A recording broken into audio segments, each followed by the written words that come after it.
I'm so sorry, kind of lost track of time here. You know, the cleaning people didn't show up this week, and Shelley really likes it clean in the studio here when we're taping for lessons, so I thought I'd spruce things up a little bit. Just give me a second, I'll be right back. Well, okay, again, I'm really sorry about that. Hello, my name is Callen Wejrowski, and I'd like to welcome you to this lesson, which is just one lesson in this complete series of lessons on how to do the rhythm two-step, which is also called the Arizona two-step. Now, if you're new to these lessons and if you're interested in learning how to do this dance, you may want to consider checking out the playlist on my channel. The playlist is called Brand New Series Country Dance Lessons. It starts with lesson 1 and then it continues with all the lessons in order. Now, my goal on this channel is to teach people how to do this dance so that they can go out and enjoy the many benefits of dancing the same way that I have for many years. I'm offering it online the way that I am so that people who live all over the country and around the world, in places where they're not currently teaching this dance, people can learn this dance even if it's not available.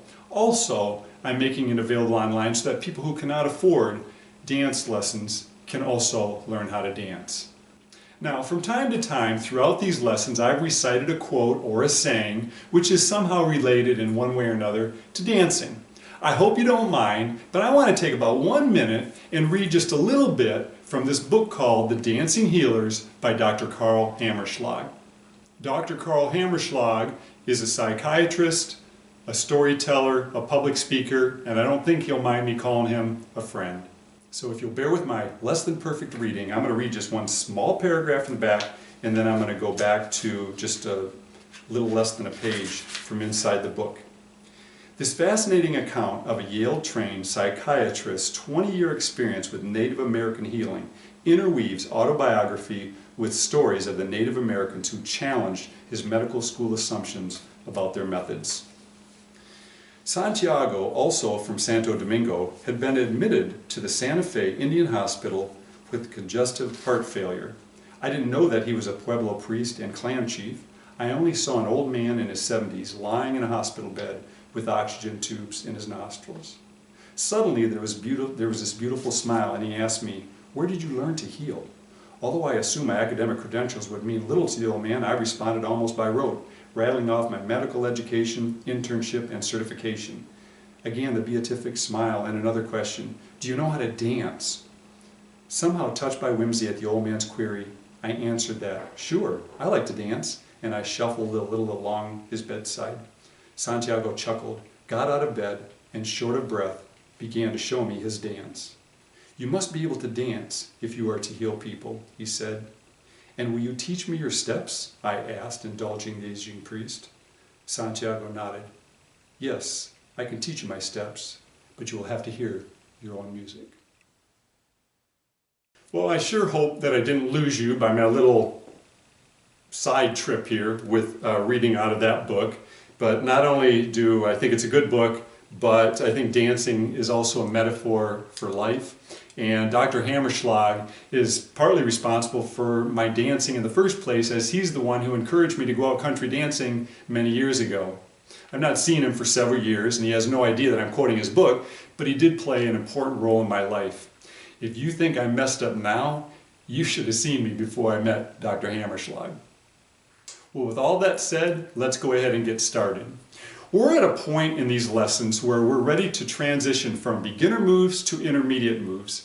And there are a couple of important things that will help us make that transition, which I want to cover in these next few lessons. Now, in the original series of lessons that Shelley and I did, I included this type of technical information in with some of the other lessons where we taught moves. However, I actually believe it's a lot better to cover this stuff separately. This way, for people who are new to this dance and for people who want to come back and review this information, it would be a lot easier to find. Besides that, even though this information is very important, this technical stuff doesn't clutter up other lessons that Shelley and I will be teaching down the road when we're teaching moves. Now, in this brand new series of lessons, I'm breaking these lessons into 3 categories: beginner, intermediate, and advanced. Up until this point, I've taught what I would consider the beginner portion. One main reason I would consider what we've covered so far to be the beginner portion is because you only need to do the basic 6-count pattern in order to do what we've taught so far. So far, we've taught the basic footwork, Plus we've taught about 6 beginner moves. And by the way, as we've said before, even if you only know the basic footwork and the moves that we've taught so far, you can still go out and enjoy doing some dancing to music. As a matter of fact, even though I like to remind you in these lessons to dance like nobody's watching, if somebody was watching, they'd probably be somewhat impressed with what you're doing, even just knowing what we've taught so far.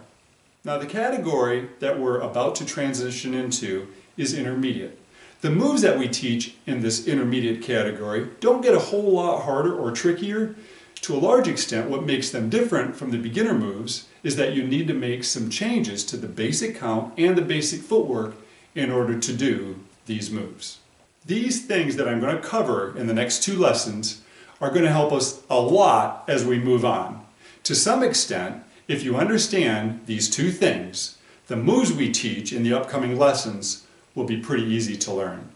So, I think I'm going to spend a few minutes finishing up, doing a little bit more cleaning, and then we'll see you in the next lesson where I'm going to explain how we'll be doing the counting as we move into the intermediate lessons.